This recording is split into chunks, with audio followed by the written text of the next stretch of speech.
Welcome to the management classes. आज इस video में हम लोग country similarity theory of international trade को डिस्कस करेंगे। देखिए, इस थ्योरी को हम लोग लिंडा हाइपोथेसिस भी कहते हैं। लिंडा हाइपोथेसिस बेसिकली ये थ्योरी जो है ये स्टीफन लिंडा ने ही डेवलप की थी, इसीलिए इसको लिंडा हाइपोथेसिस कहा जाता है। इस थ्योरी को समझने के लिए हम थोड़ा सा पीछे चलते हैं। अपनी जो अभी इससे पहले हमने थ्योरी पढ़ी है हिक्सर-ओलिन की, वो किस पर बेस करती है, तो हमें इस थ्योरी को समझने में थोड़ी सी आसानी हो जाएगी। देखिए, वो हिक्सर-ओलिन की थ्योरी कहती है कि फैक्टर एंडाउमेंट्स जो है, उसको हम फैक्टर एंडाउमेंट थ्योरी भी कहते हैं, कि जिस कंट्री में दो कंट्रीज के अंदर फैक्टर एंडाउमेंट्स में डिफरेंस ज्यादा होगा, वो दो कंट्री आपस में ज्यादा ट्रेड करेंगी। फॉर एग्जांपल, एक कंट्री, फैक्टर एंडाउमेंट क्या है? कैपिटल लेबर रेशियो, यानी पर मशीन कितनी लेबर है। एक कंट्री के अंदर पर मशीन लेबर बहुत ज्यादा है तो वो लेबर इंटेंसिव टेक्निक होगी, यानी एक मशीन पर बहुत लेबर काम कर रही है तो लेबर इंटेंसिव टेक्निक हो गई वो। और दूसरी कंट्री है जहां पर मशीन लेबर कम है कंपैरेटिवली पहली कंट्री के, तो वो कैपिटल इंटेंसिव कंट्री हो गई। कैपिटल इंटेंसिव प्रोडक्ट अलग है, मशीन्स वगैरह बनती हैं, और लेबर इंटेंसिव प्रोडक्ट अलग है।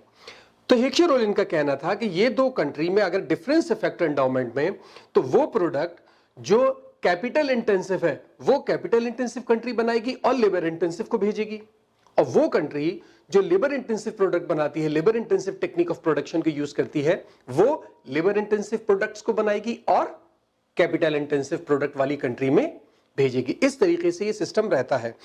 यानी इनका कहने का मतलब ये था कि जितनी ज्यादा डिससिमिलरिटी होगी कंट्रीज के अंदर फैक्टर एंडाउमेंट्स में, उतनी ही ज्यादा ये कंट्रीज ट्रेड करेंगी। अब इसका एक अलग आइडिया आया जो स्टीफन लिंडर ने दिया। इन्होंने 1961 के अंदर इस थ्योरी को डेवलप किया था। इनका कहना था कि दो कंट्री जो सिमिलर है वो आपस में ट्रेड करेंगी, यानी उन्होंने इसको इंट्रा इंडस्ट्री ट्रेड भी कहा, कि ये बेसिकली जो ट्रेड होता है वो इंट्रा इंडस्ट्री ट्रेड होता है। एक कंट्री जो एक प्रोडक्ट बनाती है, एक इंडस्ट्री जो एक प्रोडक्ट बनाती है, वो उस कंट्री को ही ये प्रोडक्ट बेच सकती है जहां ये प्रोडक्ट लोग इस्तेमाल करते हो, वहां भी बनता होगा। अच्छा, दूसरी चीज उन्होंने ये भी कहा कि इसको फर्म बेस्ड थ्योरी भी कहते हैं, क्योंकि ये फर्म्स पर डिपेंड करती है।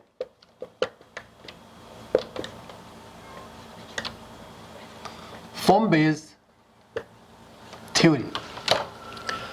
अब एक नई चीज आ गई ना, वहां हिक्सर-ओलिन में क्या था, उन्होंने कहा था कि फैक्टर एंडाउमेंट में जितना डिफरेंस होगा, एक डेवलपिंग कंट्री और एक डेवलप्ड कंट्री आपस में ट्रेड करेंगी।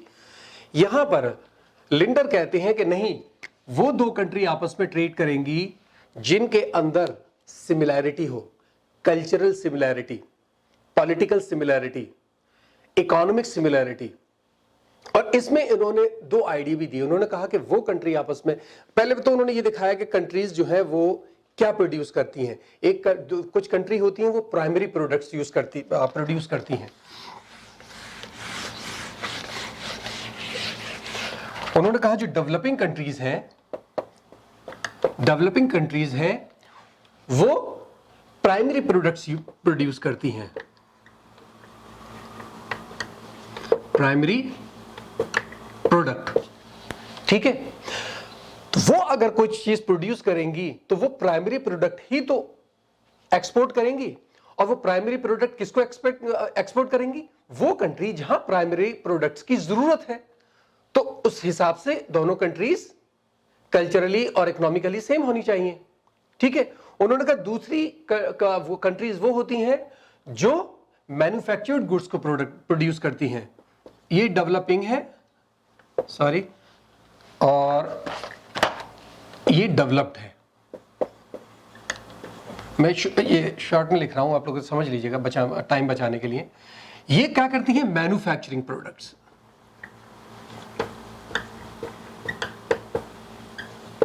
ये मैन्युफैक्चरिंग प्रोडक्ट को प्रोड्यूस करेंगी।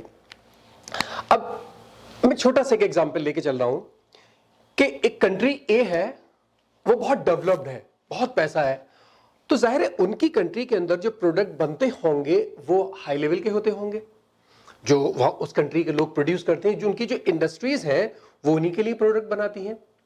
देखिए, फर्म्स प्रोड्यूस किसके लिए करती है? अपनी स्टार्ट में अपनी कंट्री में जो लोग हैं उन्हीं के लिए प्रोड्यूस करेगी ना। एक फर्म है, उसने कोई एक चीज बनाया, डेवलप्ड कंट्री है, तो वो जो प्रोडक्ट बनाएगी वो इस डेवलप्ड, सोच लीजिए उन्होंने कोई इलेक्ट्रॉनिक गैजेट बनाया है, वो इलेक्ट्रॉनिक गैजेट उसने अपनी कंट्री के सिटीजन्स के लिए बनाया, वो लोग उसको यूज करेंगे। अब एक टाइम में आके वो एक्सपोर्ट करना चाह रही है उसको। अब अगर वो एक्सपोर्ट करेगी तो ये कैसे मुमकिन है कि वो उस कंट्री में एक्सपोर्ट कर दे जहां पर बहुत गरीब लोग रहते हैं, जो डेवलपिंग है या अंडर डेवलप्ड है? वहां तो वो प्रोडक्ट यूज ही नहीं करेगा, कोई खरीदेगा ही नहीं उनका प्रोडक्ट, है ना। तो इसलिए वो कहां पर इसको भेजेंगे? वो वहां उसको एक्सपोर्ट करेगी जहां पर वो प्रोडक्ट यूज करने वाले लोग होंगे। तो अगर उस प्रोडक्ट को यूज करने वाले लोगों की कंट्री में उसको इसको भेजना है तो वो भी इकोनॉमिकली डेवलप्ड होनी चाहिए, उनके पास भी पैसा बहुत होना चाहिए, ठीक है।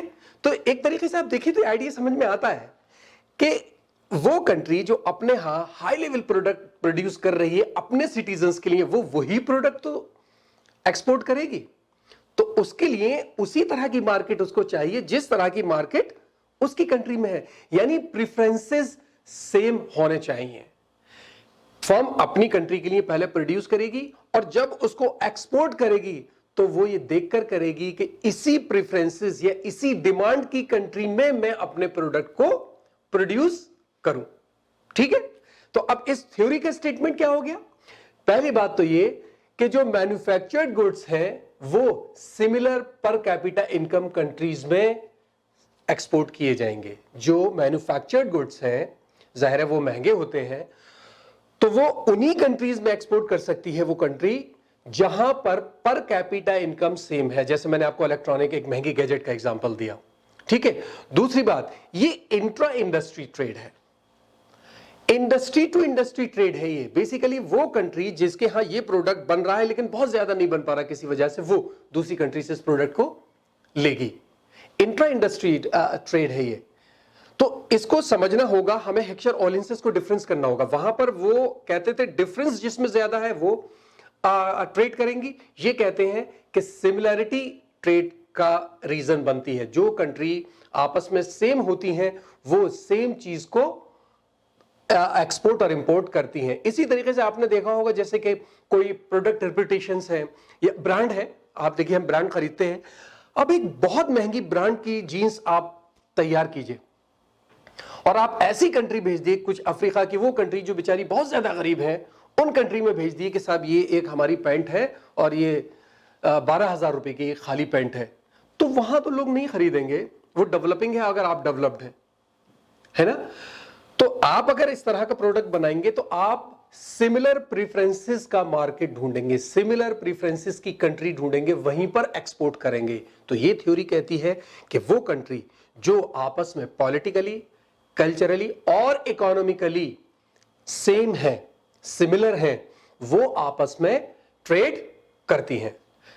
अब बात करें कि साहब किस तरीके से इस लिंडर की थ्योरी में किस तरीके से हम कॉस्ट को या मार्केट को डिटरमिन करते हैं। देखिए, जो हमारी नेचुरल रिसोर्स बेस्ड है, डेवलपिंग कंट्री जो प्रोड्यूस करती हैं या इंडस्ट्रीज, वो जो है जो नेचुरल रिसोर्स बेस्ड इंडस्ट्रीज हैं, वो रिलेटिवली कॉस्ट प्रोडक्शन या फैक्टर एंडाउमेंट से अपनी ट्रेड को डिटरमिन करती हैं।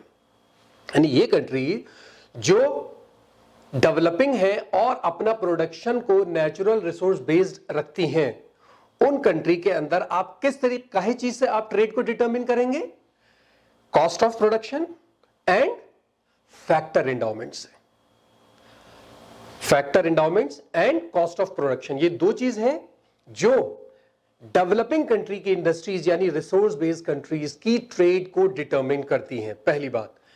लेकिन आप अगर डेवलप्ड कंट्री की बात करें, वो कंट्री जहां पर हम मैन्युफैक्चर्ड प्रोडक्ट को प्रोड्यूस कर रहे हैं, वहां पर जो हमारी ट्रेड है वो सिमिलैरिटी इन प्रोडक्शन डिमांड को डिटरमिन करेगी।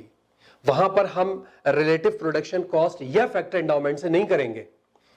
उससे हम क्या करेंगे कि हमारी रिलेटिव प्रोडक्ट डिमांड कितनी है, एक चीज जो हमारी कंट्री में इतनी डिमांड की जाती है, तो किस कंट्री में यही प्रोडक्ट डिमांड किया जाता है, तो ऑब्वियसली आप वही कंट्री ढूंढ पाएंगे जो ऑलमोस्ट आपके सिमिलर होगी।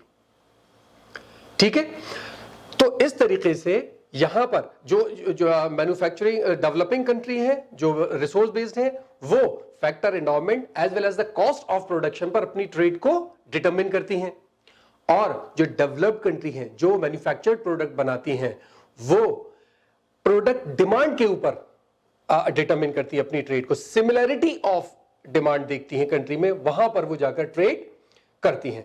ठीक है, तो जो डेवलप्ड कंट्रीज हैं, कहने का तात्पर्य क्या है, जो डेवलप्ड कंट्रीज हैं वो अदर डेवलप्ड कंट्रीज से ट्रेड करती हैं, और जो डेवलपिंग कंट्रीज हैं वो अदर डेवलपिंग कंट्रीज से ट्रेड करती हैं। अब जितनी बात अब तक हमने डिस्कस की है उसके बेस करके इसमें प्रिंसिपल्स हैं, कुछ प्रिंसिपल्स बने हैं, इसको हम कह सकते हैं principles of country similarity theory of international trade. ठीक है, पहला प्रिंसिपल क्या है, पहला प्रिंसिपल है प्रीफरेंस या demand similarity. Preference, demand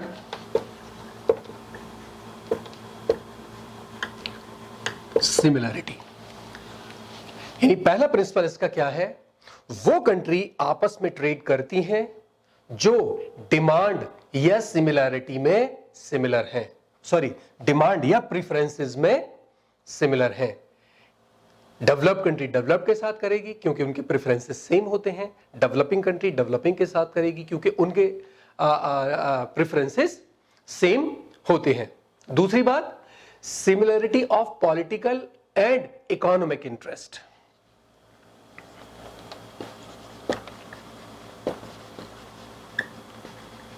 similarity of political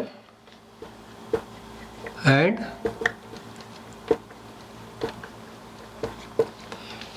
economic factors, यानी इकोनॉमिक इंटरेस्ट कहिए बल्कि इसको।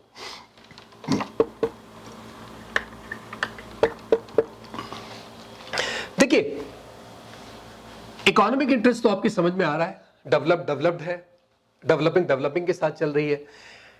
पॉलिटिकल इंटरेस्ट भी सेम होना चाहिए क्योंकि डेवलप कंट्री के साथ पॉलिटिकल रिलेशन अच्छे रखना चाहती है और उसके लिए वो इकोनॉमिक सिमिलरिटीज को करते हैं। ठीक है, आप ये भेजिए, हम ये भेजेंगे, वो सेम कल्चरल होनी चाहिए, कल्चर सेम होना चाहिए, उनका डिमांड सेम होनी चाहिए। वो प्रोडक्ट अगर उस कंट्री से आ रहा है तो हमारी कंट्री के लोग भी उसको यूज कर सकें। तो वो कंट्री आपस में ट्रेड करती हैं जो इकोनॉमिकल तो सिमिलर हैं, पॉलिटिकल भी सिमिलर होनी चाहिए। ठीक है, थ्योरी कहती है, मैं उस पर कमेंट नहीं कर रहा हूं। ठीक है, तीसरी बात, वो कंट्री आपस में ट्रेड करेंगी जिनके अंदर कल्चरल सिमिलरिटी होनी चाहिए।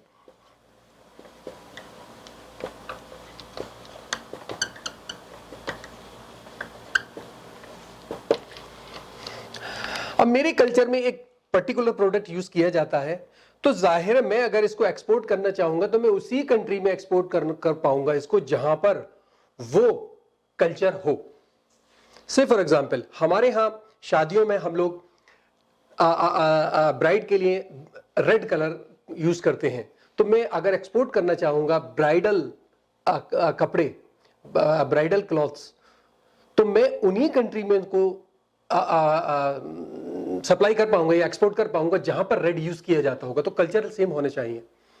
बाकी किसी कंट्री में कोई और कलर यूज हो रहा है, जनरली व्हाइट कलर यूज होता है, ठीक है, तो मैं उन कंट्री में इसको एक्सपोर्ट नहीं कर पाऊंगा। कल्चर सेम होने चाहिए। आपका प्रोडक्ट आपके कल्चर पे चलता है। मैं ये नहीं कह रहा कि सारे प्रोडक्ट कल्चर पे ही डिपेंड करते हैं। अब आईफोन या फोन, जो भी फोन लीजिए, सारी कंट्री में सब लोग यूज करते हैं, लेकिन अगर आप वो प्रोडक्ट बना रहे हैं जो आपकी कंट्री के कल्चर को बेस करता है, तो वो प्रोडक्ट आप सिर्फ उस कंट्री में सप्लाई कर पाएंगे जहां वो कल्चर प्रिवेल करता है। ठीक है, चौथा है similarity of location. Similarity of location. Similarity of location का मतलब सिंपल ये है कि जाहिर है लोकेशन आपके नेबर्स में जितनी कंट्री है वो आपस में ज्यादा ट्रेड करती हैं। क्योंकि उनके ज्यादातर आपने देखा होगा जो नेबर्स में कंट्रीज होती हैं कल्चरली काफी सेम होती हैं वो, ठीक है, पॉलिटिकल हो ना हो कल्चरली होंगी, इकोनॉमिकल सेम होती हैं अक्सर। तो एक वजह ये भी कहती है कि वो कंट्रीज जो ज्योग्राफिकली क्लोज लोकेटेड हैं वो कंट्री आपस में ट्रेड करती हैं, ठीक है। अब अगर हम इसके ये थ्योरी हो जाती है, हम लगे हाथों इसके एक दो तीन अजम्पशंस और बात कर लें, क्योंकि इसके अजम्पशंस बेसिकली टोटली आपके प्रिंसिपल्स पर बेस करते हैं, तो मैं इसलिए उनको बहुत डिटेल में नहीं जा रहा हूं। तो देखिए इसके अजम्पशंस क्या हैं। देखिए अजम्पशंस जैसे मैंने बताया कि जो प्रिंसिपल्स हैं उन्हीं पर सारे के सारे बेस करते हैं। तो पहला अजम्पशन कहता है कि develop country trade with develop countries, और कहिए develop country trade more with developed countries. यानी डेवलप्ड कंट्री ट्रेड तो सारी कंट्रीज से करती है, लेकिन ज्यादा जो ट्रेड करेगी वो डेवलप्ड से ही करेगी, और सेम थिंग डेवलपिंग के लिए है। तीसरी चीज दूसरी चीज एक अजम्पशन है कि वो कंट्री जो कल्चरली सिमिलर है वो ज्यादा ट्रेड करती हैं। वो कंट्रीज जिनके कल्चर सेम है वो आपस में ज्यादा ट्रेड करती हैं। और तीसरा अजम्पशन है इसके अंदर कि ये ट्रेड इंट्रा इंडस्ट्री ट्रेड कहलाता है। यानी जिनके यहां जो इंट्रा इंडस्ट्री ट्रेड का एक ये भी मकसद होता है, जो बड़ा मीनिंग है कि वो उनके जो फैक्टर्स ऑफ प्रोडक्शन होते हैं वो सिमिलर होते हैं, फैक्टर्स ऑफ प्रोडक्शन सिमिलर होते हैं। तो जाहिर है वो कंट्री दोनों चीजों को प्रोड्यूस करती हैं, अब कॉस्ट के हिसाब से एक दूसरे से एक्सपोर्ट या इंपोर्ट कर लेंगे, ठीक है। और अजम्पशन होंगे, आप थोड़ा सा और किसी रिसोर्स को खंगालिए, मिल जाएंगे। ये थ्योरी थोड़ी छोटी है लेकिन इंटरेस्टिंग है। तो आपको अगर कोई प्रॉब्लम हो तो मुझे बताइए, कमेंट बॉक्स में बताइए। और इस थ्योरी में इतना ही। Thank you so much.